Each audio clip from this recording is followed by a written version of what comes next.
እኔም ምለው ጎስት አበረታች መድኃኒት ምናምን ትወስዳለህ እንዴ? አንተ እኮ ነው ቪዲዮ ሰርተ ስማችንን ሜንሽን አድርገ በአርቴታ ዙሪያ በሐሳብ እንድትሞግቱኝ ይፈልጋሉ አልክ። ቪዲዮ ሰራን። እዛ ቪዲዮ ላይ ግን ልክ ያልሆኑ ሐሳቦችን ማንስተ ስለነበር በዛም ጉዳይ መልስ ሰጠው። ከዛ ግን ኮሜንት ላይ መጣህና ይሄንን ጻፍክ። አቴንሽን ጣምቶ ሆነ ወይ አልከኝ። እንደገና አቴንሽን ሲከር ከተባልክም አንተ ነህ። ክለባችን ያለበትን አቋም አሁን የሚያስፈልገው ነገር እናውቃለን። ግን ደግሞ አንተ ከክለቡ በላይ ፎሎወሮች፣ ላይክ፣ ኮንተንት ነው የሚያስጨንቅ። ለዛ ነው ወይ ደግሞ ቀድመ ብትነግረኝ ለኮንተንቱ ብዬ ነው ይሄንን ቪዲዮ የሰራሁት። መልስ አትስጡ በውስጥ ብትለን ተናበን እንሰራ ነበር እንዴ። መልስ ስጡኝ፣ በሐሳብ ሞግቱኝ አልክ። ስንሞግት ደግሞ መተ ኮሜንት ላይ ይሄ የልጅ ነገርማ አታድርገው። ትልቅ ሰው እያደለ እንዴ አንተ። ከዛ ባለፈ ግን እኔ ብቻ ነኝ የማውቀውም አይባልም። ለዛ ነው እኮ ክለቡ እናንተ የምታውቁትና እኛ የምናውቀው ይለያያል የምንላችሁ። እናንተ ለኮንተንት ነው የምትፈልጉት አርሰናልን። ይሄ ማለት ኮንተንቱ ተሰሩ የምታገኙት የተለያዩ ጥቅሞች አሪፍ እኮ ነው። ግን ደግሞ ክለቡ ያለበትን እንደናንተ ግሪስ ሳይሆኑ ደግሞ ሰዎች አሉ እናንተን የሚከተሏችሁ። በቃ ይሄ በቅዠት ውስጥ መኖር ነው የሚፈልጉ። አርሰናል 4 ዋንጫ ይበላል ሲባሉ ሆ፣ 3 ይበላል ሆ፣ ሲያጣም ደግሞ አርሰናል ትልቅ ነው ሲባሉ ሆ። ምንድነው ትልቅ ያስባለው? ምን ያስፈልገዋል? አሁን ምን አይነት ደረጃ ላይ ነው ያለው? አርቴታ ምን አይነት ችግር አለበት? ይሄን ሁሉ መስማት አይፈልጉም። እና የዩናይትድ ደጋፊዎችን ጎስት ወይም ሰንበዲ ሲያበሽቅ ብቻ በዛ በሽሽቅ ውስጥ ይሄ ደስተኛ የሚሆኑ ማለት ነው። የኳሱ ሳይሆን የብሽሽቅ ሱስ ያለባቸው ማለት ነው። ለዛ ነው እንለያያለን እምላችሁ እኮ። እና ገበየው አራ እንተሳሰብ። እሺ ለአርቴታ አውት የአርሰናል ደጋፊዎች አንድ ቻሌንጅ አለኝ። አርቴታ ዋንጫ አይበላም ፈሪ ነው ምናምን ሚል ዝም ብሎ ድምዳሜ ያለበት መልስ ከምትሰጠኝማ ፈሪ ነው ካልክ ለምን ፈሪ እንደሆነ አስረዳኝ። እኔ አርቴታ ችግር የለበትም እያልኩ አይደል። ሜንታሊቲ ችግር አለበት ካልክ ራሱ ሜንታሊቲ ችግሩ የቱ ጋር እንደሆነ ላስረዳ እችላለሁ። እሱን ከማድረጌ በፊት ግን መጀመሪያ እድሉን ልስጥህ። ምክንያቱም እኔ የምለብሰውን ማሊያ ለብሰህ ከኔ እኩል አሰልጣኝህን ዝም ብለህ ካረገጥኩ እያልክ ስለሆነማ እድሉን ልስጥህና አርቴታ ፈሪ ነው ካልክ የፈራበትን መንገድ አስረዳኝ። ሜንታሊቲ ችግር አለበት ካልክ የሜንታሊቲ ችግሩን አስረዳኝ። ከዛ እኔ መጥቼ ችግሮቹን አስረድቼ አሁንም ለምን እንደምደግፈው አስረዳለሁ ማለት። ምክንያቱም ትክክለኛ ጽድት ያልኩ ደጋፊ ስለሆንኩኝ ማለት ገባህ። ድክመት እንደሌለበት አድርጌ አይደለም ማስበው፣ ድክመት አለበት። በዚህ ድክመቱ ደግሞ ዋንጫ መብላት ካቃተን እንወስናለን መጨረሻ ላይ ማለት። አሁን የመወሰን ስልጣን የለ፣ ለክለቡ አላዋጣ፣ ፕሪሚየም ሲልቨር ሜምበር አይደለ። ገባህ። ዝም ብለህ ብቻ ደካማ ደጋፊ ከምታስመስለን ሁላችንን ከምታስመስለን አስረዳኝ መጀመሪያ። ከዛ እኔ ላስረዳና የትኛው እውነት ይሆናል ምናምን እንተማመን። በንግግር የምታምኑ ሰዎች ማለት ሳሙኤል ታሪኩና የመሳሰላችሁ መልስ ስጡኝ። ምክንያቱም ብዙ የአርሰናል ደጋፊ እንደዚህ እንደሚያስብ ስለማቅ ነው። መልስ ስጠኝ። አርቴታ ፈሪ ነው ካልክ፣ አርቴታ ሜንታሊቲ የለውም ካልክ ምን ችግሮች ብለህ ዝርዝር አድርጋ አስረዳኝ እኔም እንዲገባኝ። ምክንያቱም ከማስቀመጤ በፊት ግን እዚህ ቪዲዮ ላይ እንዳልከው አንደኛው እንደኔ የኔን ክለብ ማሊያ ለብሳችሁ አልክ። ከዛ መልሶ የሚጋጭ ነገር ደግሞ ሜምበርሺፕ ያላችሁ የክለቡ ባለድርሻ ምናምን ነው የምትመስሉት አልክ። ሁለት ራስ በሆራው የሚጋጭ ነገር ማለት ነው። ክለቤን እና የኔን ክለብ ማሊያ ያደረጋችሁ ስትል አንተ ነህ ሜምበርሺፕ ያለህ የምትመስለው። አርሰናል ላይ ትልቅ ድርሻ ያለህ የምትመስለው አንተ ነህ። እኛማ አላለም እኮ። ሲቀጥል ማሊያውን ገዝተህ የምትሰጠን አንተ አይደለህም። ሁለተኛው ነገር ደግሞ እናንተን አይተን ቢሆን አርሰናልን የምንደግፈው ጭራሽ የማንደግፈው ክለብ ነበረ። በእናንተ አይነት የድገፋ አይነት ማለትም ይሄ ደጋፊም ስርዓትም አንዳንዴ ስለሌላችሁ ማለት ነው። ያን ያልኩበት ከዚህ በፊት ኤርገን ክሎፕን የተናገርክበት መንገድ አለ። ፎቶውን ሰቅለህ ምን ስትል እንደነበር እንደዚህ አይነት ቢሄቪየር ያለው የአርሰናል ደጋፊ እኔ ይወክለኛልም አርሰናልም እንደ ኢትዮጵያ ደጋፊ ደግሞ ይወክላል ብዬ አላምንም። ምክንያቱም አርሰናል ሲሸነፍ አርቴታን መርዝ ብላ ብለህ ቪዲዮ የሰራው አንተ ነህ። እኔን ግን ፎቶውን ዘቀዘቅ ብለህ ልታረመኝ የሞከርክም ሰው ነህ።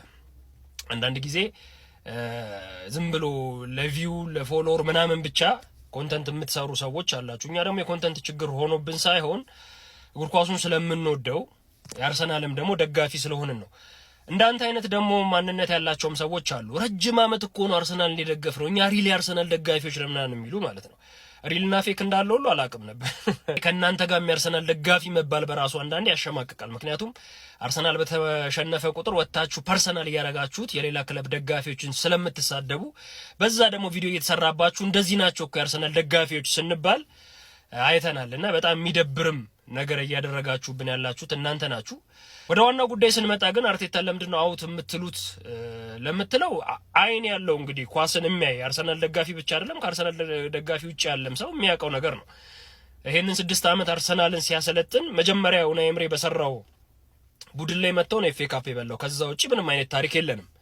ይሄንን ታሪክ እያወቅ ብዙ የአርሰናል ዋንጫ ማጣቶች ከአርቴታ ጋር የተያያዙ ናቸው፣ ከአርቴታ ውሳኔ ጋር የተያያዙ ናቸው የምንለው ዝም ብለን አይደለም። ውሳኔዎቹ በጣም የደከሙ ስለሆነ የተጫዋች ቅያሬዎቹ፣ እንደገና ደግሞ ተጫዋቾቹን በምን ሰዓት ስታርታፑ ማን መጀመር አለበት፣ ከዛ በኋላ ተቀያሪዎቹ ማን መሆን አለባቸው፣ አንዳንድ ጨዋታዎችን እየመራ ከዛ በኋላ ጨዋታው እንዴት መቀጠል እንዳለበት ሁሉ የማያውቅ አሰልጣኝ ስለሆነ ነው። ያንን በተደጋጋሚ አይተናል። ሌላው እንግዲህ በሰሞኑ እንኳን 2 ዋንጫዎችን ስናጣ ራሱም አሁን መጨረሻ ላይ ኃላፊነት እኔ ነኝ የምወስደው ያለበትን ሁኔታ እንግዲህ አርቴታን አትናገሩብን ምናምን የምትሉት ግራ ስለምትገቡኝ ነው። እና በታሪክ ደረጃም እንግዲህ የካራባው ካፕን ዋንጫ በሱም ታሪክ በሱ ዘመን ቢያሳካው እንደ ፕሮፋይልም ለሱ አሪፍ ነበር። እንደ ደጋፊም ደግሞ ለ33 ዓመት ያላየነውን ዋንጫ የምናይበትን እድል ነው በአርቴታ ምክንያት ያጣ ነው። ኤፍ ኤ ካፑንም እንግዲህ ተጫዋቾቹን እኔ በጉዳት ተብሎ ወደ ሀገራቸው ሄደው እንዳይጫወቱ ወይም ደግሞ ያሉት ጨዋታዎችን ጥለው እንዲመጡ ተደረገ ተብሎ በጣም ሴሌብሬት ሲደረግ ነበረ፣ ሲወራ ነበረ። ሙድ መያዣ ነው የሆነው። እንደዛም ተደርጎ ግን ኤፍ ኤ ካፑን ማንሳት አልቻለም። እና ይሄ ሁሉ ድክመት ያለበትን አሰልጣኝ ይዘህ ምንድነው ችግሩ ስትለኝ እስቃለሁ። ገብቷል? ትልቅ ብር ተመድቦለት ተጫዋቾችን የገዛ ግን ደግሞ በነዛ ተጫዋቾች እንዴት ማሰለፍ፣ በየትኛው ጨዋታ መከላከል እንዳለበት፣ በየትኛው ጨዋታ አታክ ማድረግ እንዳለበት፣ የትኛው ጨዋታ ላይ ደግሞ ተጫዋቾቹን አለማሰለፍ እንዳለበት ሁሉ የሚያውቅ ተጫዋች አይደለም። ቻምፒየንስ ሊግ መሳተፍ ነው እንዴ እናንተ ትልቁ ስኬት? ስኬት ማለት እኮ አይደለም። ስኬት ከዋንጫ ጋር የታጀበ ነው።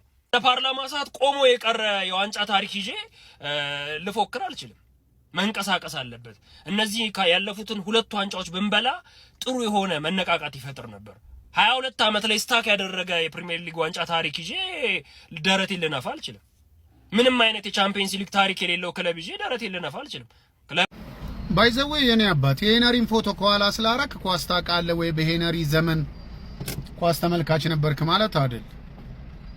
በታሪክም ሰምተህ ምናምን ሊሆን ይችላል።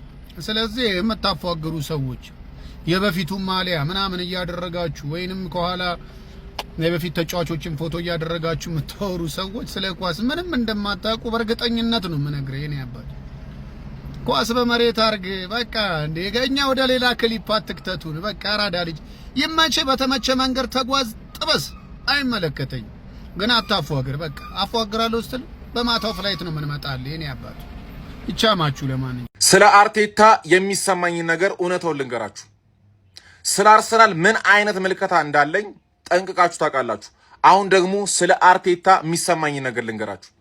ውይ አርቴታ ውሳኔዎቹ እንዴት ደስ እንደሚሉኝ፣ የታክቲክ ውሳኔዎቹ፣ ጌም ማኔጅመንቱ፣ ብስለቱ፣ እርጋታው፣ ሊደርነቱ፣ የታክቲክ ብቃቱ፣ ጌምን የሚረዳበት መንገድ ዓለማችን ላይ ያሉ ቡድኖች በሙሉ አሰልጣኝ መቀየር ቢፈልጉ ሪያል ማድሪድ፣ ባርሴሎና፣ ባየር ሙኒክ የትኛውንም ሀያል ክለብ ብትጠራ አርሰናልና ሚኬል አርቴታ ቢፈቅዱለት መጀመሪያ የሚሻሙትና የሚጣደፉት ይሄንን ድንቅ አሰልጣኝ ሚኬል አርቴታ ለመቅጠር ነው።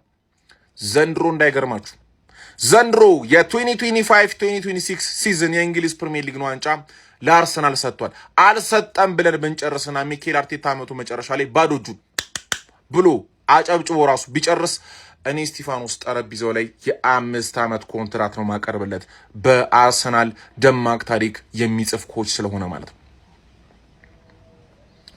አስገራሚ በዘመኔ ካየዋቸው ድንቅ አሰልጣኞች መካከል አንዱ ሚኬል አርቴታ ነው።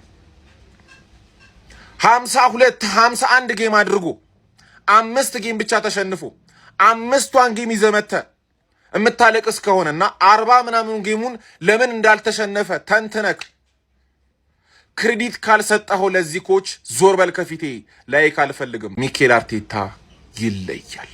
እስኪ አዳምጣት። ደግነርስ ከፋችሁ እንዴ? እንዲች ብሎ እንዳይከፋችሁ ከፊታችሁ የንጉሶች ቀን እውነት ነው። የፈለገ ቢርብህ አንተን ግን እንዳይርብህ የሆነ ልጅ ማለት ነው ይሰውይና በጣም የሚገርም በቃ ስሜት የለው ምን የለው። እኔ የአርሰናል ደጋፊ ስለመሆኑ ራስ ተጠራጠራለሁ። አንድ ቀን በቃ ሁሉ ጊዜ ሲለጠፉ ይመጣና ገነርስ ምንም እንዳትጨነቁ አሁን እንደው የአርሰናል ደጋፊ ነህ አንተ፣ እንደው ስሜት አይኖርህም? ኳስ እኮ ስሜት ነው። አንድ ቀን እንደው ስሜታዊ ሆኖ ስለ አርሰናል ሲቆረቆር ስሜታዊ ሲሆን አላየው። ለኢንጌጅመንት ነው መሰለኝ የሚሰራ። የፈለገ ቢርብ አንተን ግን እንዳይርብ። አርቴታ የቶተናም አሰልጣኝ ቢሆን፣ አርቴታ የቼልሲ አሰልጣኝ ቢሆን፣ አርቴታ የማንቸስተር ዩናይትድ አሰልጣኝ ቢሆን እስካሁን ድረስ ይቆይ ነበር? በፍጹም አይቆይም። ከካራቦ ካፕ ስንሰናበት ማለት ነው አይቺ ትንሽ ዋንጫ ነች ማጣፈጫ ላይ 3 ዋንጫ ይቀረናል 3ቱን እናሳካለን ምናምን ስንል ነበር። ትላንት ከኤፍ ኤ ካፕ በሳውዛምፕተን ወጣን ማለት ነው። ምንድነው ይሄ? ምን አይነት ምልክት ነው? እዚህ ጋር እየመጣችሁ የአርሰናል ደጋፊዎች የአርሰናል ደጋፊው ደብሯል እንዳይደብርህ ምናምን ለትልቅ ዋንጫ ተዘጋጅ አትበሉ፣ በቃ አትበሉ። እኔም እናንተ ሁላችንም ልባችን ተመሳሳይ ነው። ፈርተናል። ፕሪሚየር ሊጉ በጣም ነው የፈራነው። አይብላ ቻምፒየንስ ሊግም ከፈለገ ፕሪሚየር ሊጉን ያሳካልን፣ ግን ፈርተናል።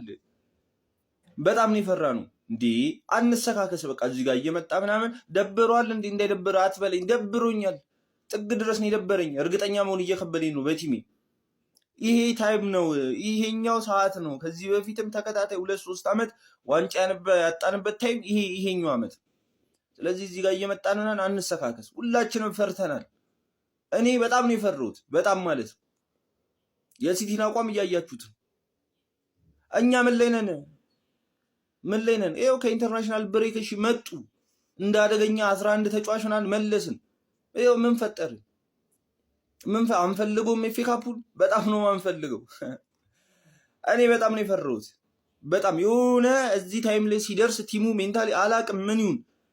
አርቴታ ምናምን ካልበላ ገደል ይግባ።